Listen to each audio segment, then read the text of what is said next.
지난 몇 년간 속초와 강릉의 오션뷰 신축 아파트들은 많은 사람들의 투자 심리를 자극했습니다. 규제도 없고 저렴한 가격에 오션뷰 프리미엄까지 많은 사람들이 몰려들 수밖에 없었죠. 박진수, 김유미 부부도 이런 분위기에 휩싸였습니다.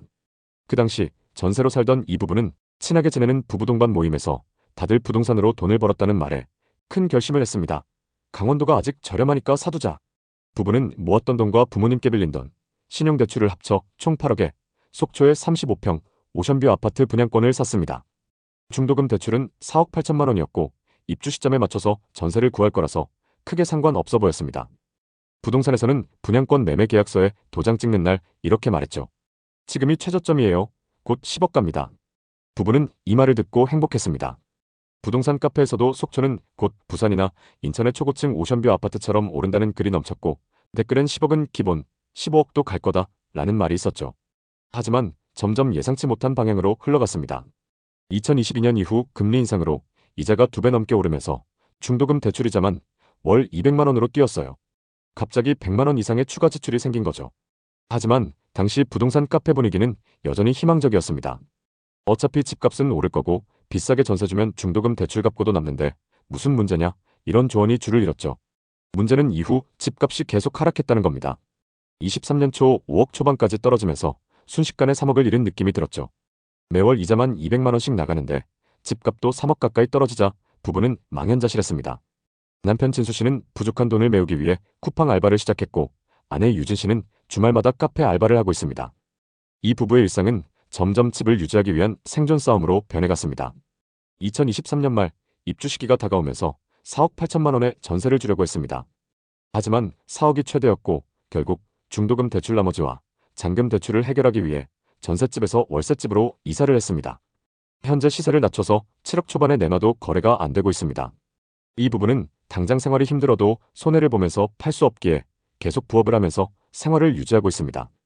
이 사례 말고도 강원도 속초와 강릉에는 많은 투자 실패 사례가 있습니다. 또 다른 사례를 살펴보겠습니다. 강릉 송정동의 강릉 아이파크는 바다 조망이 가능한 단지로 2022년 전용 84타입 매물이 6억 4,500만 원에 거래되며 2020년 2억 7천만 원 대비 3억 7천만 원 상승했습니다. 하지만 2024년 12월 같은 평형 매물이 4억에 거래되며 고점 대비 2억 4천만 원 하락했습니다. 네이버 부동산에 따르면 현재 호가는 3억 중후반대에 형성되어 있습니다. 속초교동의 속초교동시티프라디움은 2022년 3월 전용 84타입 매물이 5억 2천만 원에 거래되며 신고가를 기록했습니다. 이는 2020년 2억 7천만 원 대비 2억 5천만 원 상승한 금액이었죠. 하지만 2025년 1월 같은 평형의 매물이 3억 3천만 원에 거래되며 고점 대비 약 2억 하락했습니다. 네이버 부동산에 따르면 현재 호가는 3억 중후반대에 형성되어 있습니다. 이처럼 속초와 강릉의 오션뷰 아파트는 2021년, 2022년 고점을 찍은 후 3에서 50%에 달하는 급격한 가격 하락을 보였습니다. 특히 속초의 오션뷰 신축 아파트의 하락이 더 두드러지며 일부 단지는 반값 아파트라는 평가를 받고 있습니다. 또 다른 사례들을 살펴보겠습니다. 강릉시 교동에 위치한 롯데캐슬 시그니처는 2021년 전용 114타입 매물이 9억 2천만 원에 거래되며 지역 최고가를 기록했습니다. 분양가 5억 7천만 원에서 3억 5천만 원이나 상승한 가격이었죠. 하지만 2023년 같은 아파트의 5층 매물이 6억 3천만 원에 거래되며 고점 대비 2억 9천만 원 하락했습니다. 현재는 거래 자체가 거의 이루어지지 않고 있으며 호가는 여전히 높은 수준을 유지하지만 추가 하락 가능성이 크다고 전망하고 있습니다. 속초 역시 비슷한 상황입니다. 조양동의 양운해안의 오션스카이는 속초 해변 인근의 주상복합 단지로 2021년 전용 84타입 매물이 6억 5천만 원에 거래되었습니다. 분양가 3억 8천만 원에서 2억 7천만 원 상승한 금액이었습니다. 하지만 최근 15층 매물이 3억 5천만 원에 거래되며 고점 대비 3억 가까이 하락했습니다. 또 다른 사례로 힐스테이트 속초 센트럴은 2022년 1월 전용 84타입 매물이 8억 1,500만 원에 거래되었지만 2025년 1월 4억 5천만 원에 거래되며 4억 이상 급락했습니다. 이러한 가격 하락은 강릉과 속초 부동산 시장이 외지인 중심의 투기적 매수로 과열되었음을 보여줍니다. 하지만 금리 인상과 시장 침체로 투자 수요가 위축되면서 가격은 급락했고 거래량마저 급감했습니다.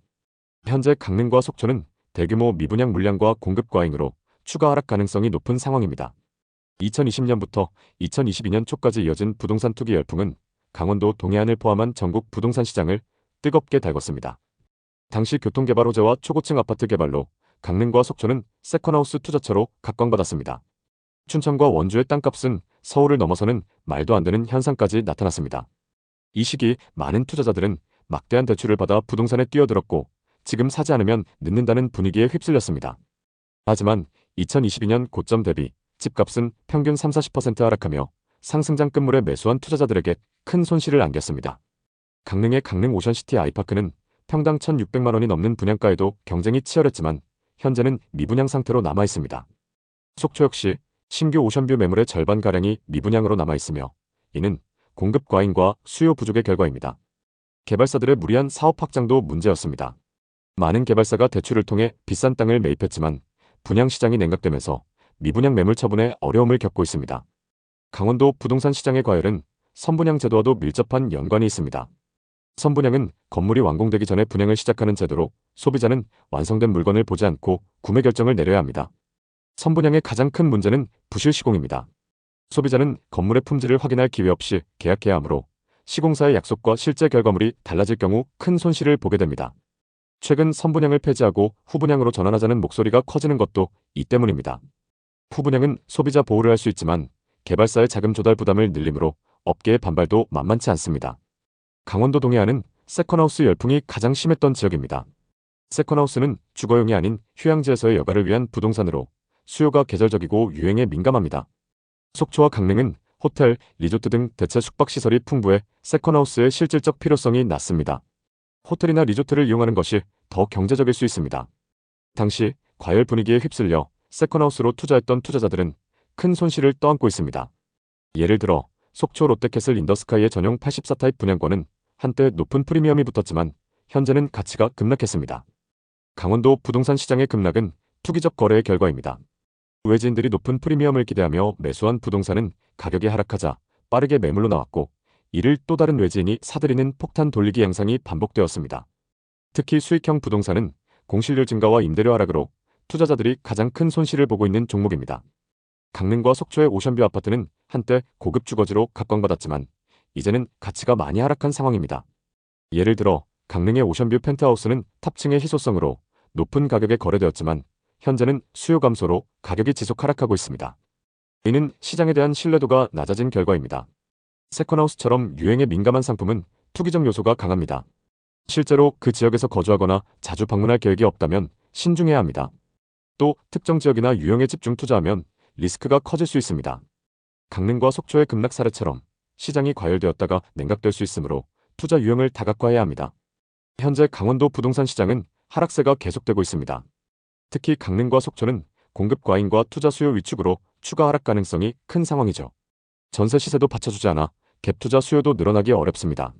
시장 과열에 휩쓸리지 말고 철저한 분석과 실수요 기반의 투자를 하시길 권장합니다.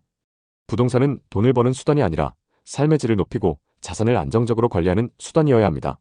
현명한 투자로 여러분의 자산을 지켜나가시길 바랍니다. 항상 성공적인 투자를 응원하며 이 영상이 강원도 부동산에 관심 있는 분들에게 도움이 되기를 바랍니다.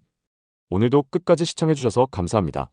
모두 부자 되시는 그날까지 좋은 정보 전달드리겠습니다. 오늘 영상이 도움되셨다면 구독, 좋아요 부탁드립니다. 감사합니다.